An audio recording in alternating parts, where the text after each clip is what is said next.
channels, 15 languages.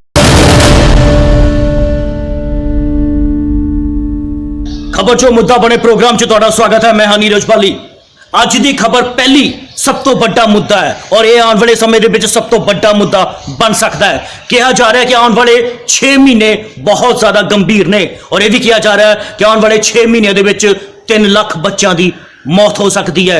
ਇਸ ਖਬਰ ਨੂੰ ਸੁਣਦੇ ਵਾਕਈ ਕਿਸੇ ਦੀ ਰੂਹ ਕੰਬ ਉੱਠ ਸਕਦੀ ਹੈ। अगले 6 महीनों च हो सकता है मौत का तांडव कि भारत च होगी 3 लाख बच्चों की मौत। कौन कर रहा मासूम जिंदगियों के नाल खिलवाड़।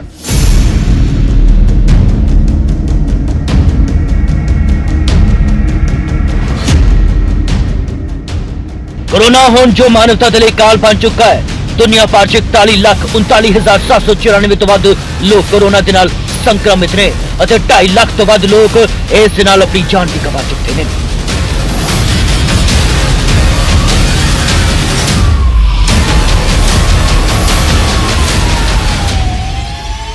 कोरोना वायरस के कारण दुनिया के ज्यादातर देशों की सेहत सेवावां उत्ते असर पै चुका है क्योंकि मौजूदा वक्त विच ज्यादातर साधनों का इस्तेमाल कोविड-19 के नाल नजिठण दे लई कीता जा रहा है। अजिहे विच सही सेहत सुविधावां ना मिलण के कारण छोटे बच्चों की सेहत उत्ते गंभीर असर पै सकता है अते इस दे गंभीर नतीजे भी सानू आउण वाले समय च वेखण नू मिल सकते हैं। United nation children emergency fund ने भी इस गल वाल इशारा कर दिता है। यूनिसेफ ने साफ कह दिता है कि भारत विच आने वाले 6 महीने विच 5 साल तो घट उम्र के 3 लाख बच्चों की मौत हो सकती है। ये मौतां उन्हां मौतां तो वख होणगियां जो कोरोना के कारण हो रही ने। यूनिसेफ के मुताबिक पूरे दक्षिण एशिया विच 5 साल तो घट उम्र के बच्चों की मौत का आंकड़ा 4,40,000 तक पहुंच सकता है। इन्हां दे विचों सब तो ज्यादा मौतां भारत विच ही होण दा अनुमान लगा दिता गया है।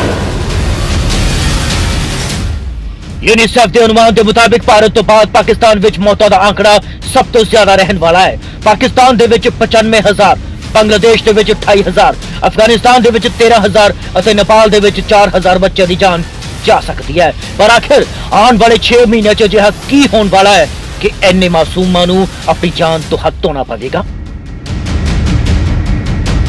तो तुहानू दस दईए कि यूनिसेफ का साफ तौर से कहना है कि जिन्हें देशों के विच सेहत प्रणाली कमजोर है उत्थे कोरोना संक्रमण के कारण मेडिकल सप्लाई चेन टुट गई है। लॉकडाउन, कर्फ्यू और आवाजाही ते रोक ते लगन के कारण लोग हस्पतालों च घट जा रहे हैं या कह लीए कि चाह के भी नहीं जा पा रहे। हस्पताल जान ते लोकां नूं संक्रमण होने का डर सताउण लगा है। उत्थे कोरोना नूं फैलन तो रोकण दे लई कई देशों के विच टीकाकरण अभियान भी रोक दिता गया है और भारत भी इस तो अछूता नहीं है। इत्थे भी कोविड-19 के संक्रमण के मामले बढ़ते जा रहे हैं जिस दे नाल सेहत सेवाओं ते बोझ बढ़ता जा रहा है जो बच्चों के इलाज में चुनौतीपन पैदा हो सकता है। माहिरां दा मनना है कि इस दे विच सब तो वध डरन वाली गल यह है कि बच्चों का टीकाकरण देर नाल हो पाएगा। जेकर समय ते टीकाकरण नहीं हो पाता तो यह कई गंभीर बीमारियों को जन्म दे सकता है यानी कि साडे बच्चे कई गंभीर बीमारियों की चपेट च भी आ सकते हैं। लोग डॉक्टर दे कोल जान तो कतरा रहे हैं। खुद डॉक्टर्स ने भी अपने क्लिनिक बंद करते हुए ने। जन्म के पहला साल विच लगन वाले टीके बच्चों की सेहत के लिए बेहद महत्वपूर्ण या कहो जरूरी होंगे ने। अजिहे च सिर्फ कोरोना ही नहीं समय ते सेहत सहूलतां ना मिलन दे नाल भी लाखां बच्चों की जान नूं खतरा पै सकता है। चंडीगढ़ न्यूज़ डेस्क तो नीरज बाली दे नाल लवप्रीत पांगड़, न्यूज़ 18 पंजाब।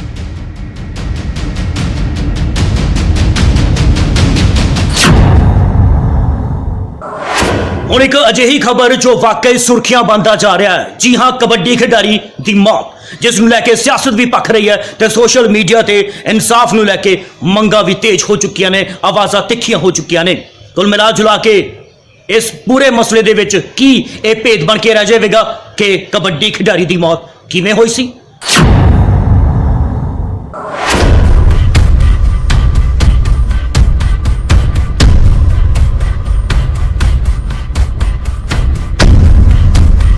कौमांतरी कबड्डी खिडारी अरविंदर जीत सिंह पट्टा की गोलियां मार के हत्या तो बाद सियासत भी पक चुकी है तो उसके प्रशंसकों के वालों कातल नूं सजा देने की मंग ने भी होर जोर फड़ लिया है।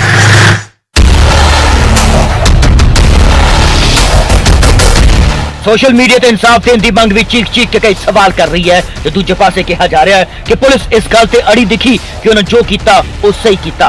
इस पूरे प्रकरण ते विच आईजी जलंधर भी सामने आए और कहा कि गोली मारन वाले पुलिस अधिकारी की गड्डी ते जो पर्दे लगे जान वाली गल कही जा रही है वो पूरी तरह अफवाह है, जबकि साबका सरपंच गड्डी ते पर्दे लगे जान की गल कह चुके हैं। लॉकडाउन के टाइम ਦੇ ਵਿੱਚ ਪਿੰਡ ਦੇ ਵਿੱਚ ਕਾਫੀ ਲੋਕ ਨਸ਼ਾ ਵੇਚਦੇ ਆ, ਚਿੱਟਾ ਐਰਾ ਵਗੈਰਾ। ਉਹਦਾ ਕਰਕੇ ਉਦੋਂ ਦਾ ਰੁਝਾਨ ਬਣਿਆ ਸੀਗਾ ਵੀ ਬਾਹਰ ਦੀ ਗੱਡੀ ਪਿੰਡ ਦੇ ਵਿੱਚ ਐਂਟਰ ਨਹੀਂ ਹੋਣ ਦੇਣੀ। ਤੇ ਇਹ ਗੱਡੀ ਜਦੋਂ ਇਹ ਮੁੰਡੇ ਆਪਣੀ ਗਰਾਊਂਡ ਦੇ ਵਿੱਚ ਖੇਡਣ ਡਏ ਸੀਗੇ, ਇਹ ਗੱਡੀ ਉੱਥੇ ਗਰਾਊਂਡ ਦੇ ਲਾਗੇ ਖੜੀ ਹੋਈ ਆ। ਗਰਾਊਂਡ ਲਾਗੇ ਜਦੋਂ ਗੱਡੀ ਖੜੀ ਹੋਈ ਆ ਤੇ ਇਹਨਾਂ ਨੇ ਆਣ ਕੇ ਦੇਖਿਆ ਵੀ ਬਾਹਰ ਦੀ ਗੱਡੀ ਆ ਕਿਹੜੀ ਆ। ਠੀਕ ਹੈ, ਇਹ ਮੁੰਡੇ ਜਦੋਂ ਆਏ ਆ ਆਣ ਕੇ ਨਾ ਗੱਡੀ ਲਾਗੇ ਖੜੀ ਕੀਤੀ ਆ, ਉਹਨੇ ਨਿਕਲ ਕੇ ਦੇਖਿਆ। दरअसल पुलिस इस गल ते अड़ी देखी कि पुलिस मुताबिक जो भी किया गया वो कानून के दायरे विच रह के किया जा रहा है। आईजी साहब ने इस गल नूं भी अफवाह दस्सिया कि पुलिस वाले ने शराब पीती हुई सी।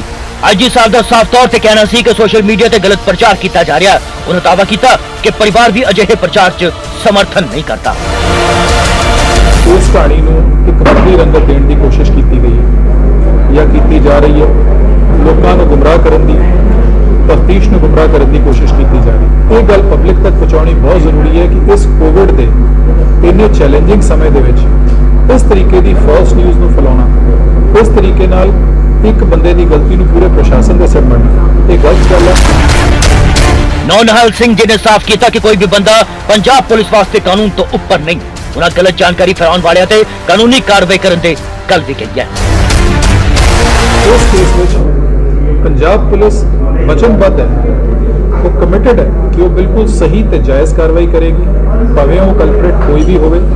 कोई भी बंदा पंजाब पुलिस वास्ते कानून तो ऊपर नहीं है। ते जे कोई बंदा इस प्रकार की गलत इन्फॉर्मेशन फैलाएगा तो उस ते भी बनती कानूनी कार्रवाई अमल च लैंदी जाएगी। उधर परिवार भी सामने आया और मीडिया के नाल गलबात भी की है।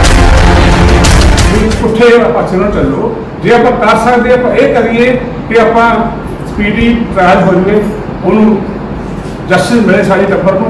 नंबर 1 नंबर 2 असी जे गवर्नमेंट को कुछ कह सकते कहो कि वो टब्बर की हेल्प की जाए। एक पासे जिथे परिवार ने आर्थिक मदद की मांग की है, उथे दूजे पासे इस मुद्दे ते सियासत भी अपना रूप ले रही है, या कहो सियासी लीडर वालों भी इस परिवार की सार ले जाने की गल कही जा रही है। सुखपाल सिंह खैरा ने इस ते प्रतिक्रम देते हुए अपना पक्ष रखा। ਅਮਰਿੰਦਰਜੀਤ ਪੱਟਾ ਇੱਕ ਅਪਕਮਿੰਗ ਇੰਟਰਨੈਸ਼ਨਲ ਕਬੱਡੀ ਪਲੇਅਰ ਸੀਗਾ। ਸਾਡੇ ਹਲਕਾ ਪਲੱਥ ਦੇ ਲਖਣ ਕੇ ਪੱਟੇ ਦੇ ਪਿੰਡ ਰਹਿਣ ਵਾਲਾ ਸੀਗਾ। ਬੜੀ ਲੋਕਾਂ ਨੂੰ ਉਮੀਦਾਂ ਸੀ। ਇਹ ਕਤਲ ਇੱਕ ਪੁਲਿਸ ਵਾਲੇ ਨੇ ਕੀਤਾ ਵਾ, ਏਐਸਆਈ ਪਰਮਜੀਤ ਸਿੰਘ। ਔਰ ਇਹਦੇ ਤੇ ਲੋਕਾਂ ਦਾ ਇਲਜ਼ਾਮ ਹੈ ਕਿ ਇਹ ਆਪ ਚਿੱਟਾ ਵੀ ਪੀਂਦਾ ਵਾ ਤੇ ਚਿੱਟੇ ਦਾ ਤੇ ਸ਼ਰਾਬ ਦਾ ਗੈਰ ਕਾਨੂੰਨੀ ਵਪਾਰ ਵੀ ਕਰਦਾ ਸੀਗਾ। ਇਸ ਲਈ ਇਹ ਜਿਹੜਾ ਮਰਡਰ ਹੈ, it's not a simple murder. ਇਹ ਨਾਲ ਐਕਸਪੋਜ਼ ਕਰਦਾ ਕਿ ਕੈਪਟਨ ਅਮਰਿੰਦਰ ਸਿੰਘ ਦੀ ਸਰਕਾਰ ਜਿਹੜੇ ਦਾਅਵੇ ਕਰਦੀ ਸੀ ਕਿ ਅਸੀਂ ਡਰੱਗ ਮਾਫੀਆ ਜਾਂ ਡਰੱਗਸ ਦਾ ਕੰਮ ਖਤਮ ਕੀਤਾ, ਇਹ ਉਹਨਾਂ ਦੇ ਮੂੰਹ ਤੇ ਚਪੇੜ ਹੈ। बहरहाल पुलिस इस मामले च एएसआई डिसमिस कर चुकी है और इंसाफ दिवान की गल भी कह रही है। और जो भी है एक कौमांतरी कबड्डी खिडारी अज साडे विच नहीं रहा। मौत के असल कारण कदों सामने आउणगे कुछ नहीं किया जा सकता। पंजाब पुलिस वालों उम्मीद है जिस ढंग के नाल बहादुर एसआई हरजीत सिंह के मामले च जिवें फुर्ती वरती गई सी, इस मामले च भी उन्नी फुर्ती विखाई जाएगी। चंडीगढ़ न्यूज़ डेस्क तो नीरज बाली दे नाल कपूरथला तो जगजीत तंजू, न्यूज़ 18 पंजाब।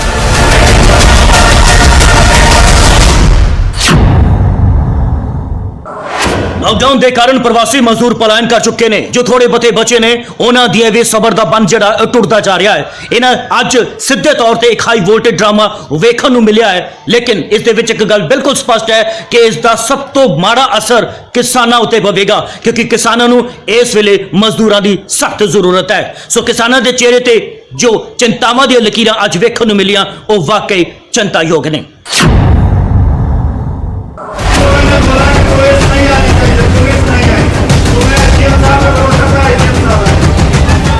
भीड़ किसी फिल्मी सितारे नूं देखण दे लई नहीं इकट्ठा हुई।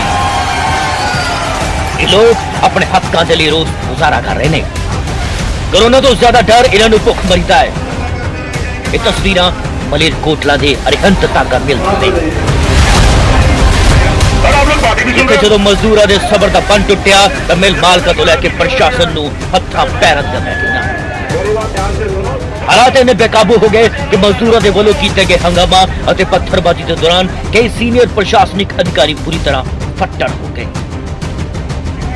ਦਰਅਸਲ ਸੈਂਕੜੋ ਪ੍ਰਵਾਸੀ ਮਜ਼ਦੂਰਾਂ ਦੇ ਵੱਲੋਂ ਆਪਣੀਆਂ ਵੱਖ-ਵੱਖ ਮੰਗਾਂ ਨੂੰ ਲੈ ਕੇ ਪ੍ਰਦਰਸ਼ਨ ਇਹਨਾਂ ਸ਼ੁਰੂ ਕੀਤਾ। ਕਿਸੇ ਤਰ੍ਹਾਂ ਮਲੇਰਕੋਟਲਾ ਦੇ ਐਸਡੀਐਮ ਅਤੇ ਡੀਐਸਪੀ ਨੇ ਸ਼ਾਂਤ ਕਰਵਾਇਆ, ਪਰ ਕੁਝ ਸਮੇਂ ਬਾਅਦ ਹੀ ਇਹਨਾਂ ਮਜ਼ਦੂਰਾਂ ਦਾ ਗੁੱਸਾ ਮੁੜ ਤੇ ਪ੍ਰਸ਼ਾਸਨ ਦੀਆਂ ਲੱਖਾਂ ਕੋਸ਼ਿਸ਼ਾਂ ਤੋਂ ਬਾਅਦ ਹਾਲਾਤ ਕਾਬੂ ਤੋਂ ਬਾਹਰ ਹੋ ਗਏ। ਪੱਥਰਬਾਜ਼ੀ ਹੋਈ ਅਤੇ ਇਸੇ ਪੱਥਰਬਾਜ਼ੀ 'ਚ ਮਲੇਰਕੋਟਲਾ ਦੇ ਐਸਡੀਐਮ ਡੀਐਸਪੀ ਤੇ ਇੱਕ ਸਹਾਇਕ ਥਾਣੇਦਾਰ ਫੱਟੜ ਵੀ ਹੋ ਗਏ। ਹੁਣ ਤੁਹਾਨੂੰ ਇਹ ਵੀ ਦੱਸਦੇ ਹਾਂ ਕਿ ਇਹਨਾਂ ਮਜ਼ਦੂਰਾਂ ਦੀਆਂ ਅਜਿਹੀਆਂ ਕਿਹੜੀਆਂ ਸ਼ਾਹੀ ਮੰਗਾਂ ਸਨ ਜਿਨ੍ਹਾਂ ਨੂੰ ਮਿਲ ਕੇ ਪ੍ਰਬੰਧਕ ਪੂਰਾ ਨਹੀਂ ਕਰ ਸਕੇ ਅਤੇ ਜਿਸ ਦੇ ਕਾਰਨ ਇਹ ਸਭ ਕੁਝ ਹੋ ਗਿਆ। ਜਨਾਬ, ਇਹਨਾਂ ਮਜ਼ਦੂਰਾਂ ਦੀਆਂ ਸ਼ਾਹੀ ਮੰਗਾਂ ਬਸ ਇਹੋ ਸਨ ਕਿ ਉਹਨਾਂ ਦੀ ਤਨਖਾਹ 'ਚ ਕਟੌਤੀ ਨਾ ਕੀਤੀ ਜਾਵੇ, ਉਹਨਾਂ ਨੂੰ ਪੂਰੀਆਂ ਤਨਖਾਹਾਂ ਦਿੱਤੀਆਂ ਜਾਣ ਅਤੇ ਮਿਲ ਦੇ ਅੰਦਰਲੀਆਂ ਦੁਕਾਨਾਂ ਤੋਂ ਦੁੱਗਣੇ ਭਾਅ ਤੇ ਮਿਲ ਦਾ ਰਾਸ਼ਨ ਤੇ ਹੋਰ ਘਰੇਲੂ ਵਸਤਾਂ ਦਾ ਸਮਾਨ ਅਸੀਂ ਨਹੀਂ ਖਰੀਦ ਸਕਦੇ, ਸਾਨੂੰ ਬਾਜ਼ਾਰ 'ਚੋਂ ਸਮਾਨ ਖਰੀਦ ਕੇ ਲਿਆਉਣ ਦੀ ਇਜਾਜ਼ਤ ਦਿੱਤੀ ਜਾਵੇ। ਫਿਲਹਾਲ ਇਸ ਪੂਰੀ ਘਟਨਾ ਤੋਂ ਬਾਅਦ ਪੁਲਿਸ ਨੇ ਅਣਪਛਾਤਿਆਂ ਦੇ ਖਿਲਾਫ ਵੀ ਮਾਮਲਾ ਜ਼ਰੂਰ ਦਰਜ ਕਰ ਲਿਆ ਹੈ।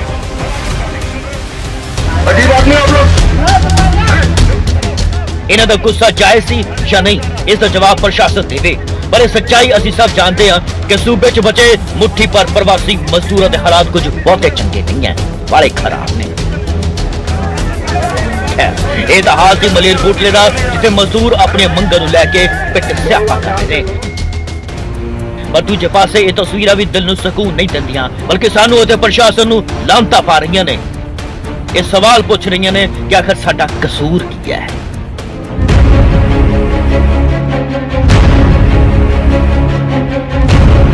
ਇਹ ਨਜ਼ਾਰਾ ਮੰਡੀ ਗੋਬਿੰਦਗੜ੍ਹ ਨੈਸ਼ਨਲ ਹਾਈਵੇ ਦਾ ਹੈ, ਜਿੱਥੇ ਪ੍ਰਵਾਸੀ ਮਜ਼ਦੂਰ ਆਪਣੇ ਪਰਿਵਾਰਾਂ ਨੂੰ ਰੇਹੜੀਆਂ ਤੇ ਬਿਠਾ ਕੇ ਸੈਂਕੜੋ ਕਿਲੋਮੀਟਰ ਦੂਰ ਦਾ ਸਫ਼ਰ ਤੈਅ ਕਰਨ ਦੇ ਲਈ ਮਜਬੂਰ ਨੇ। ਕਿਉਂ? ਇਸ ਦਾ ਜਵਾਬ ਦੇਣ ਦੀ ਤਾਂ ਸ਼ਾਇਦ ਕੋਈ ਲੋੜ ਹੀ ਨਹੀਂ ਹੈ।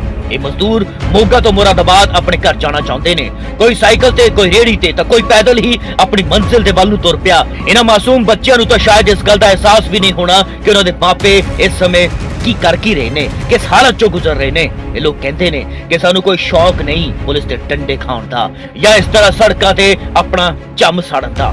ਗੱਲ ਵੀ ਸਹੀ ਹੈ। ਆਖਿਰ ਇੱਥੇ ਰਹਿ ਕੇ ਕਰਨ ਵੀ ਕੀ? ਨਾ ਤਾਂ ਢਿੱਡ ਭਰਨ ਨੂੰ ਖਾਣਾ ਮਿਲ ਰਿਹਾ ਹੈ ਅਤੇ ਨਾ ਹੀ ਪਰਿਵਾਰ ਪਾਲਣ ਦੇ ਲਈ ਪੈਸੇ। ਜ਼ਮੀਰ ਅਜੇ ਜ਼ਿੰਦਾ ਹੈ, ਇਸੇ ਲਈ ਭੁੱਖਮਰੀ ਦੇ ਨਾਲ ਮੌਤ ਦਾ ਇੰਤਜ਼ਾਰ ਕਰਨ ਦੀ ਥਾਂ ਇਹਨਾਂ ਨੇ ਆਪਣੇ ਘਰ ਵਾਪਸ ਜਾਣਾ ਹੀ ਬਿਹਤਰ ਸਮਝਿਆ। लॉकडाउन में हमारे पास ना पैसा है ना ही कुछ है। पुलिस ने थोड़े दिन मदद की थी, 15-20 दिन खाना वाना दिया था उन्होंने। फिर उनके बाद क्या नाम है, बोलने लगे कि भाई नाई नुकर करने लगे कि अब कि भेज देंगे। ऐसे 5-6 दिन हो गए, एक आध हफ्ता भी हो गया, आए ना कुछ। फिर हमने सोचा भाई अब चलना चाहिए, जब सरकार ने भी ऐसा ना कर रहा कुछ। मुरादाबाद जाना है तो ऐसे रेडी पे इतने बच्चों के साथ रेडी पे जाना है। क्या बात हो गई थी? क्या करें, खाने नहीं मिल रहा, क्या करें, कुछ भी नहीं मिल रहा। खाना भी नहीं मिल रहा। वहाँ क्या काम करते थे? ये रोड का काम करते, रोड का रोड बनाते थे। तो क्या हो गया ठेकेदार ने जो नहीं, मालिक ने दिया, खाने के दिए 3 महीने ऐसे होगा पड़ा हुए, 2 महीने इसमें रोड में।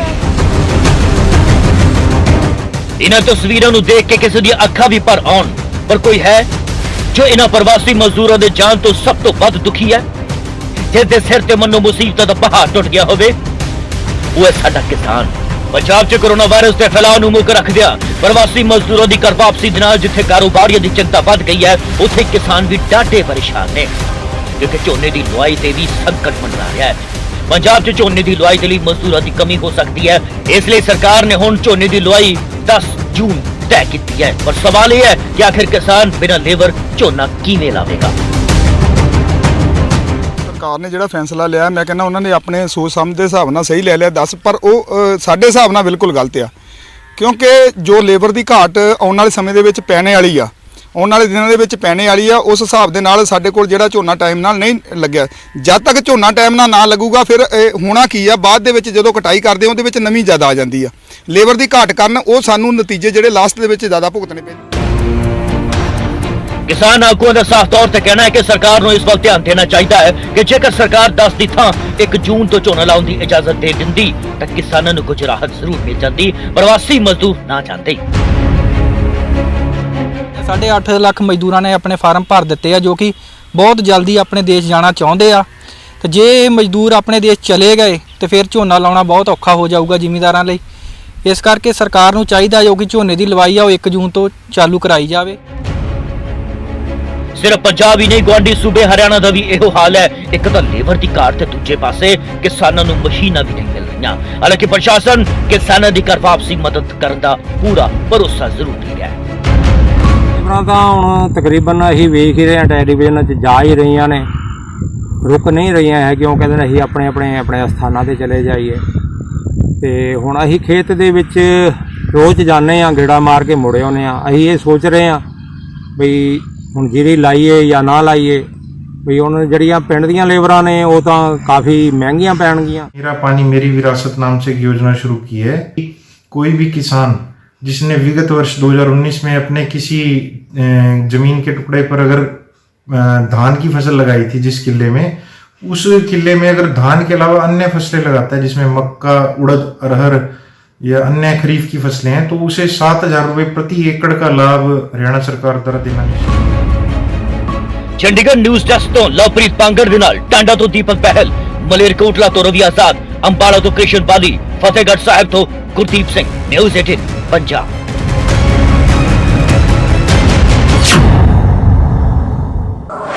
ਹੁਣ ਗੱਲ ਕਰਦੇ ਹਾਂ ਇੱਕ ਅਜਿਹੀ ਖਬਰ ਦੀ ਜੋ ਸੋਸ਼ਲ ਮੀਡੀਆ ਤੇ ਕਾਫੀ ਵਾਇਰਲ ਹੋ ਰਹੀ ਹੈ। ਦਰਅਸਲ ਉਹ ਖਬਰ ਹੈ ਸ਼ਰਾਬ ਪੀਣ ਨੂੰ ਲੈ ਕੇ। ਕਿਹਾ ਇਹ ਜਾ ਰਿਹਾ ਹੈ ਕਿ ਸ਼ਰਾਬ ਪੀਣ ਦੇ ਨਾਲ ਕੋਰੋਨਾ ਵਾਇਰਸ ਢਿੱਡ ਦੇ ਵਿੱਚ ਹੀ ਮਰ ਜਾਵੇਗਾ।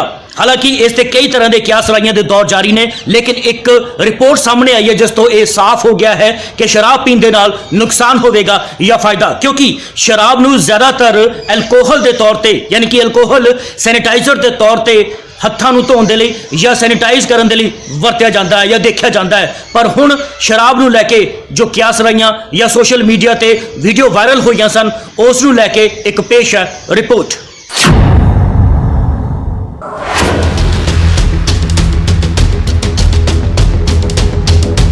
पूरी दुनिया कोरोना वायरस महामारी ਦੇ ਨਾਲ ਲੜ ਰਹੀ ਹੈ। ਇਸ ਦੌਰਾਨ 500 ਬਾਤੀਆਂ ਸਲਾਹਾਂ ਸਿਹਤ ਸੰਭਾਲ ਦੇ ਲਈ ਸੋਸ਼ਲ ਮੀਡੀਆ ਉੱਪਰ ਸਾਂਝੀਆਂ ਕੀਤੀਆਂ ਜਾ ਰਹੀਆਂ ਨੇ। ਇਹਨਾਂ ਦੇ ਵਿੱਚੋਂ ਕੁਝ ਕੁ ਕਾਰਗਰ ਤਾਂ ਭਾਵੇਂ ਨਾ ਹੋਣ, ਪਰ ਨੁਕਸਾਨਦਾਇਕ ਤਾਂ ਬਿਲਕੁਲ ਨਹੀਂ ਨੇ। ਜਦਕਿ ਕੁਝ ਅਜਿਹੀਆਂ ਵੀ ਹਨ ਜਿਨ੍ਹਾਂ ਦੇ ਕਾਰਨ ਤੁਹਾਨੂੰ ਬਿਮਾਰੀ ਦੇ ਨਾਲੋਂ ਮਹਿੰਗਾ ਇਲਾਜ ਪੈ ਸਕਦਾ ਹੈ। ਜੀ ਹਾਂ, ਗੱਲ ਹੋ ਰਹੀ ਹੈ ਸ਼ਰਾਬ ਪੀਣ ਨੂੰ ਲੈ ਕੇ। ਦਾਅਵਾ ਕੀਤਾ ਜਾ ਰਿਹਾ ਹੈ ਕਿ ਸ਼ਰਾਬ ਪੀਣ ਦੇ ਨਾਲ ਵਾਇਰਸ ਰੁਕੇਗਾ।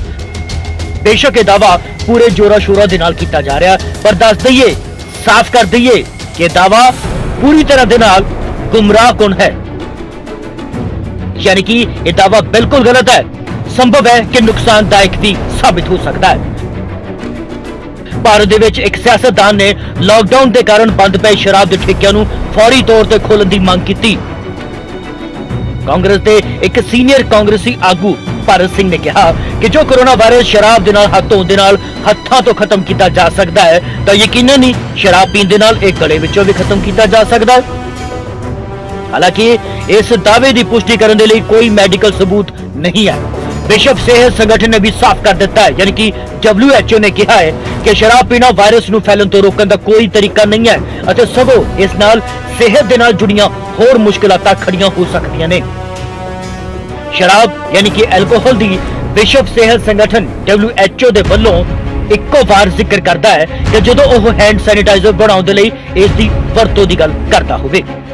जी हां, आओ गल करते हैं एक होर अंधविश्वासी कथन दे बारे। दरअसल कई देशों दे विच कहा जा रहा है कि दम रोकण दे नाल कोरोना वायरस दी शरीर विच मौजूदगी दा पता लगाया जा रहा है। योग गुरु रामदेव ने दावा किया कि जे तुसी नौजवान हो तो पूरी तरह 1 मिनट अपना साह रोकने की कोशिश करो, अते जे बुजुर्ग हो तो 30 घंटे के लिए अजिहा करो।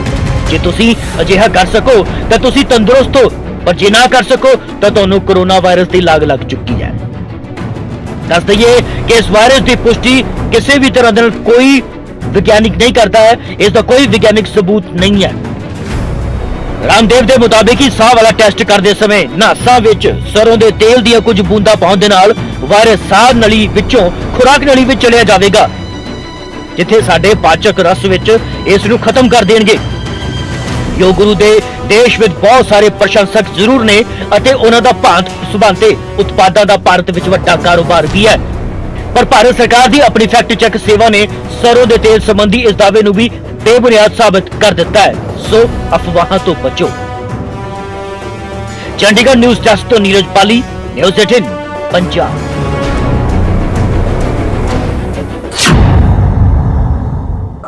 ਪ੍ਰਵਾਸੀ ਮਜ਼ਦੂਰਾਂ ਦੇ ਹਾਲਾਤ ਅਸੀਂ ਦੇਖ ਹੀ ਚੁੱਕੇ ਹਾਂ ਕਿ ਕਿਸ ਤਰ੍ਹਾਂ ਦੇ ਨਾਲ ਉਹ ਪਲਾਇਨ ਕਰ ਰਹੇ ਨੇ। ਹਾਲਾਂਕਿ ਅਜਿਹੇ ਹਾਲਾਤ ਕਈ ਲੋਕ ਕਹਿ ਰਹੇ ਨੇ ਕਿ 1947 ਦੇ ਸਮੇਂ ਵੰਡ ਦੇ ਦੌਰਾਨ ਦੇਖੇ ਗਏ ਸਨ। ਸੋ ਉਹ ਹਾਲਾਤ ਅਜੇ ਤੱਕ ਲਗਾਤਾਰ ਜਾਰੀ ਨੇ ਪ੍ਰਵਾਸੀ ਮਜ਼ਦੂਰਾਂ ਨੂੰ ਲੈ ਕੇ। ਪਰ ਇਹ ਸਿਰਫ ਪ੍ਰਵਾਸੀ ਮਜ਼ਦੂਰਾਂ ਤੱਕ ਸੀਮਿਤ ਨਹੀਂ, ਵਿਦੇਸ਼ਾਂ 'ਚ ਬੈਠੇ ਭਾਰਤੀ ਨਾਗਰਿਕਾਂ ਦੇ ਹਾਲਾਤ ਵੀ ਕੁਝ ਅਜਿਹੇ ਹੀ ਨੇ। I can't stop people coming. ਲੋਕ ਮੈਨੂੰ ਕਹਿੰਦੇ ਨੇ ਸੋਸ਼ਲ ਮੀਡੀਆ ਤੇ ਹੋਰ ਅਖਬਾਰਾਂ 'ਚ ਕਿ ਤੁਸੀਂ ਕਿਉਂ ਉਹਨਾਂ ਨੂੰ ਆਖ ਦਿੰਦੇ ਹੋ? ਸਾਡੇ ਪੰਜਾਬ ਨੇ, ਪੰਜਾਬੀ ਨੇ, ਪੰਜਾਬ ਦੇ ਰਹਿਣ ਵਾਲੇ ਨੇ, ਘਰ ਉਹਨਾਂ ਦੇ ਉਰੇ, ਜ਼ਮੀਨਾਂ ਉਹਨਾਂ ਦੀ ਉਰੇ, ਬੱਚੇ ਉਹਨਾਂ ਦੇ ਉਰੇ, ਉਹ ਕਰੇ ਸੇ ਕਿ ਤੁਸੀਂ ਪੰਜਾਬ ਨਹੀਂ ਆ ਸਕਦੇ।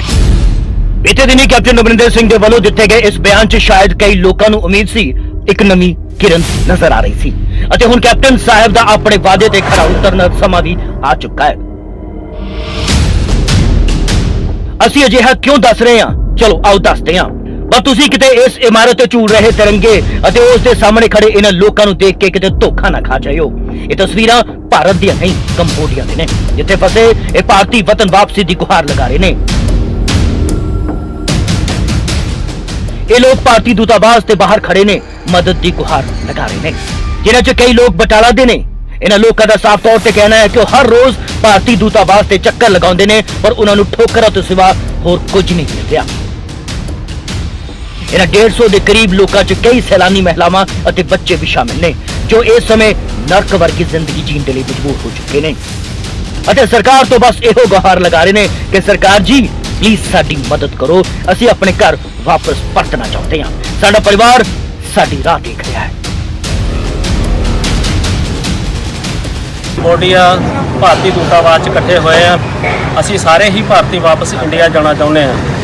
ਸਾਡੀ ਵਿਦੇਸ਼ ਮੰਤਰਾਲੇ ਨੂੰ ਬੇਨਤੀ ਕੀਤੀ ਜਾਂਦੀ ਹੈ ਕਿ ਸਾਨੂੰ ਜਲਦ ਤੋਂ ਜਲਦ ਇੱਥੋਂ ਕੱਢਿਆ ਜਾਵੇ, ਕਿਉਂਕਿ ਜਿੰਨੇ ਵੀ ਭਾਰਤੀ ਹੈਗੇ ਬਹੁਤ ਜ਼ਿਆਦਾ ਮੁਸ਼ਕਲ 'ਚ ਹੈ। ਸਰਕਾਰਾਂ ਦਾ ਸਾਫ਼ ਤੌਰ ਤੇ ਕਹਿਣਾ ਹੈ ਕਿ ਕੋਰੋਨਾ ਫੈਲਣ ਤੋਂ ਰੋਕਣ ਦਾ ਇੱਕੋ ਇੱਕ ਤਰੀਕਾ ਹੈ ਕਿ ਅਸੀਂ ਆਪਣੇ ਘਰਾਂ 'ਚ ਰਹੀਏ, ਜਾਂ ਕਹਿ ਲਓ ਕਿ ਜੋ ਜਿੱਥੇ ਹੈ ਉਹ ਉੱਥੇ ਹੀ ਰਵੇ, ਯਾਨੀ ਲਾਕਡਾਊਨ। ਪਰ ਇਹਨਾਂ ਲੋਕਾਂ ਦਾ ਕੀ?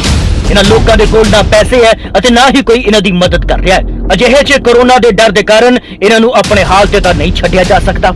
ਸਰਕਾਰਾਂ ਨੂੰ ਇਹਨਾਂ ਲੋਕਾਂ ਦੀ ਮਦਦ ਲਈ ਅੱਗੇ ਜ਼ਰੂਰ ਆਉਣਾ ਚਾਹੀਦਾ ਹੈ।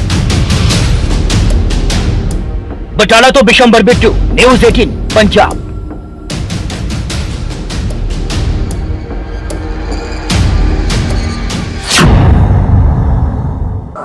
ਤਰਨਤਾਰਨ ਦੇ ਇੱਕ ਪਿੰਡ ਵਿੱਚ 2 ਲਾਸ਼ਾਂ ਮਿਲੀਆਂ ਨੇ। ਉਹ ਦੱਸਿਆ ਜਾ ਰਿਹਾ ਹੈ ਕਿ ਇੱਕ ਲੜਕਾ ਇੱਕ ਲੜਕੀ ਹੈ। ਇਹ ਦੋਨਾਂ ਲਾਸ਼ਾਂ ਨੂੰ ਖੇਤਾਂ ਦੇ ਵਿੱਚੋਂ ਬਰਾਮਦ ਕੀਤਾ ਗਿਆ ਹੈ ਔਰ ਇਹਨਾਂ ਦੀ ਹਾਲਤ ਸੜੀ ਹੋਈ ਹੈ, ਯਾਨੀ ਕਿ ਕਿਹਾ ਜਾ ਰਿਹਾ ਹੈ ਕਿ ਇਹਨਾਂ ਦੋਨਾਂ ਨੂੰ ਸਾੜ ਕੇ ਜ਼ਿੰਦਾ ਜਲਾ ਕੇ ਖੇਤਾਂ ਦੇ ਵਿੱਚ ਸੁੱਟ ਦਿੱਤਾ ਗਿਆ। ਕੁੱਲ ਮਿਲਾ ਜੁਲਾ ਕੇ ਪੁਲਿਸ ਵੀ ਐਕਸ਼ਨ ਦੇ ਵਿੱਚ ਆ ਗਈ ਹੈ। ਇਹਨਾਂ ਦੋਨਾਂ ਲਾਸ਼ਾਂ ਦੇ ਸੰਬੰਧ ਵਿੱਚ ਕਿਹਾ ਜਾ ਰਿਹਾ ਹੈ ਕਿ ਪ੍ਰੇਮ ਸੰਬੰਧ ਦਾ ਮਾਮਲਾ ਹੋ ਸਕਦਾ ਹੈ, ਪਰ ਫਿਲਹਾਲ ਪੁਲਿਸ ਆਪਣੀ ਤਫਤੀਸ਼ 'ਚ ਲੱਗੀ ਹੋਈ ਹੈ।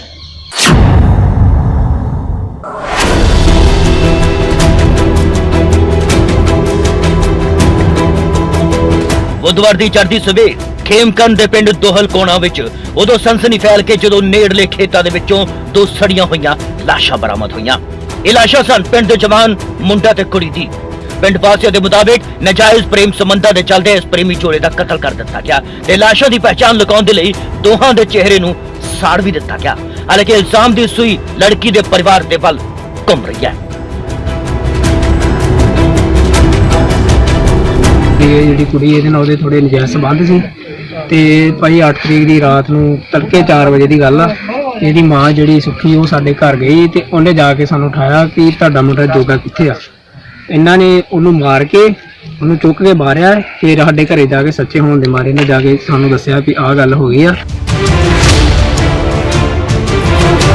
ਘਟਨਾ ਦੀ ਜਾਣਕਾਰੀ ਮਿਲਦੇ ਹੀ ਪੁਲਿਸ ਦੇ ਆਲਾ ਅਧਿਕਾਰੀ ਵੀ ਮੌਕੇ ਤੇ ਪਹੁੰਚੇ। ਫਿਲਹਾਲ ਦੋਵਾਂ ਲਾਸ਼ਾਂ ਨੂੰ ਕਬਜ਼ੇ ਵਿੱਚ ਲੈ ਕੇ ਪੋਸਟਮਾਰਟਮ ਕਰਵਾਇਆ ਜਾ ਰਿਹਾ ਹੈ ਅਤੇ ਪੋਸਟਮਾਰਟਮ ਤੋਂ ਬਾਅਦ ਹੀ ਪਤਾ ਲੱਗੇਗਾ ਕਿ ਇਹਨਾਂ ਦੀ ਮੌਤ ਕਿਸ ਤਰ੍ਹਾਂ ਦੇ ਨਾਲ ਹੋਈ ਹੈ। ਤੇ ਇਹ ਜਿਹੜੇ ਆਪਣੇ ਮ੍ਰਿਤਕ ਜੋਗਾ ਸਿੰਘ ਦੇ ਜਿਹੜੇ ਵਾਰਸ ਨੇ ਉਹ ਸ਼ੱਕ ਕਰਦੇ ਆ ਵੀ ਲੜਕੀ ਦੇ ਪਰਿਵਾਰ ਨੇ ਜਿਹੜਾ ਵਾ ਨਾ ਇਹਨਾਂ ਦੋਵਾਂ ਨੂੰ ਮਾਰ ਦਿੱਤਾ। ਜੋ ਇਹ ਲੜਕੇ ਦੇ ਬਾਪ ਦੇ ਬਿਆਨਾਂ ਤੇ ਜਿਹੜਾ ਪਰਚਾ ਦਰਜ ਕਰਕੇ ਤਫਤੀਸ਼ ਕੀਤੀ ਜਾ ਰਹੀ ਹੈ। ਇਹਨਾਂ ਦਾ ਪੋਸਟਮਾਰਟਮ ਕਰਾਇਆ ਜਾ ਰਿਹਾ ਹੈ। ਡੂੰਘਾਈ ਨਾਲ ਤਫਤੀਸ਼ ਕੀਤੀ ਜਾਵੇਗੀ। ਜੋ ਵੀ ਤੱਥ ਸਾਹਮਣੇ ਆਉਣਗੇ ਉਹਦੇ ਮੁਤਾਬਕ ਅਗਲੀ ਕਾਰਵਾਈ ਅਮਲ 'ਚ ਲਿਆਂਦੀ ਜਾਏਗੀ। ਜਾਣਕਾਰੀ ਦੇ ਮੁਤਾਬਿਕ ਦੋਵੇਂ ਮੁੰਡਾ ਕੁੜੀ 8 ਮਈ ਨੂੰ ਘਰ ਵਿੱਚ ਦੌੜ ਗਏ ਸਨ। ਲੜਕੇ ਦੇ ਪਿਤਾ ਦੇ ਵੱਲੋਂ ਆਪਣੇ ਲੜਕੇ ਦੇ ਲਾਪਤਾ ਹੋਣ ਦੀ ਸ਼ਿਕਾਇਤ ਵੀ ਖੇਮਕਰਨ ਥਾਣੇ ਦੇ ਵਿੱਚ ਦਰਜ ਕਰਵਾਈ ਗਈ ਸੀ, ਜਦਕਿ ਲੜਕੀ ਪਰਿਵਾਰ ਦੇ ਵੱਲੋਂ ਕੋਈ ਸ਼ਿਕਾਇਤ ਨਹੀਂ ਦਿੱਤੀ ਗਈ ਤੇ ਹੁਣ ਦੋਵਾਂ ਦੀ ਅੱਧ ਸੜੀ ਲਾਸ਼ ਖੇਤਾਂ 'ਚੋਂ ਬਰਾਮਦ ਹੋ ਚੁੱਕੀ ਹੈ। ਕਤਲ ਦੀ ਵਜ੍ਹਾ ਪੁਲਿਸ ਤਫਤੀਸ਼ ਤੋਂ ਬਾਅਦ ਸਾਫ਼ ਹੋਵੇਗੀ।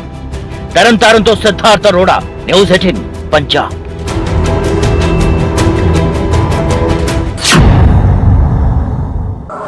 ਖਬਰ ਜੋ ਮੁੱਦਾ ਬਣੇ ਪ੍ਰੋਗਰਾਮ 'ਚ ਅੱਜ ਬਸ ਇੰਨਾ ਹੀ। ਨਵੀਆਂ ਤੇ ਤਾਜ਼ਾ ਖਬਰਾਂ ਵੇਖਣ ਦੇ ਲਈ ਵੇਖਦੇ ਰਹੋ ਨਿਊਜ਼ 18 ਪੰਜਾਬ, ਹਰਿਆਣਾ, ਹਿਮਾਚਲ। ਕੱਲ ਮਿਲਦੇ ਹਾਂ ਇਸੇ ਵਕਤ ਇਸੇ ਪ੍ਰੋਗਰਾਮ 'ਚ। ਮੈਨੂੰ ਦਿਓ ਇਜਾਜ਼ਤ। ਧੰਨਵਾਦ।